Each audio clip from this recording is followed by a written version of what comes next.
speak to you in the name of God, Father, Son, and Holy Spirit. Amen.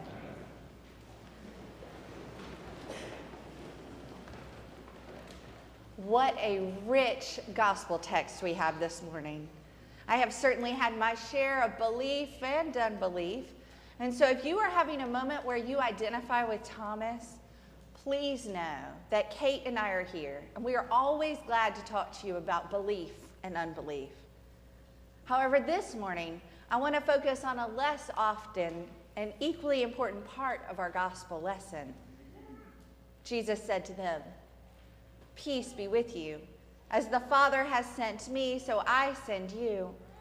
When he said this, he breathed on them and said, "Receive the Holy Spirit. If you forgive the sins of any, they are forgiven them. If you retain the sins of any, they are retained." This morning's gospel lesson is John's version of the Great Commissioning. This is the lesson where the disciples turn from followers of Christ into missioners for Christ, those who are sent out to go out into the world and proclaim the good news of God. Jesus tells them about this moment 4 previous times in the Gospel of John.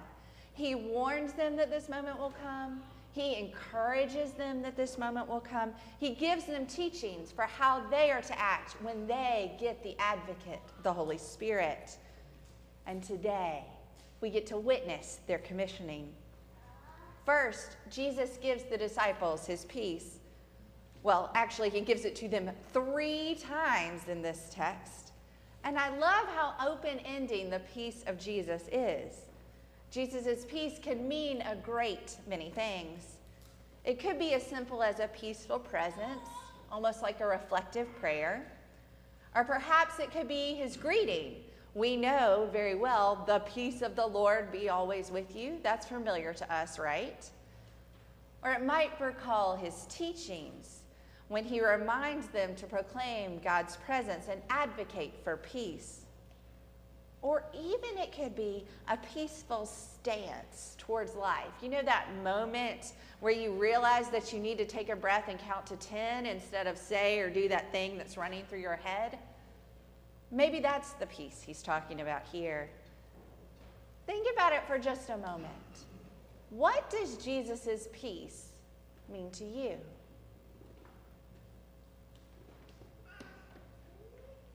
Secondly, Jesus breathes on them. Jesus gives them his very own breath. Apparently, the resurrected Jesus did, in fact, have breath, and he breathes on them. This breathing is to remind us of the same life-giving breath that God uses at creation. God breathed creation into being. God breathed life into humans. Jesus is giving this life-animating breath to the disciples. This breath, this giving of the Holy Spirit, is the disciples' commissioning. And Jesus reminds the disciples of one of the many teachings he's given them right after he breathes on them. Now, it's a strange teaching to our ears. Surely he could have picked a nicer or kindler way to be, right? At this moment of commissioning, couldn't he have picked something simpler than this whole forgiving and retaining sins thing? However, this message about retaining and forgiving sins is one to empower the disciples. He's saying something like, "Look, guys, look at all of the power you have. You are to be my hands, my feet, my breath, my body in the world." It recalls that beautiful poem that's attributed to St. Teresa of Avila. "Christ has no body but yours, no hands, no feet on earth but yours. Yours are the eyes with which he looks compassion on this world. Yours are the feet with which he walks to do good, and yours are the hands with which he blesses all the world.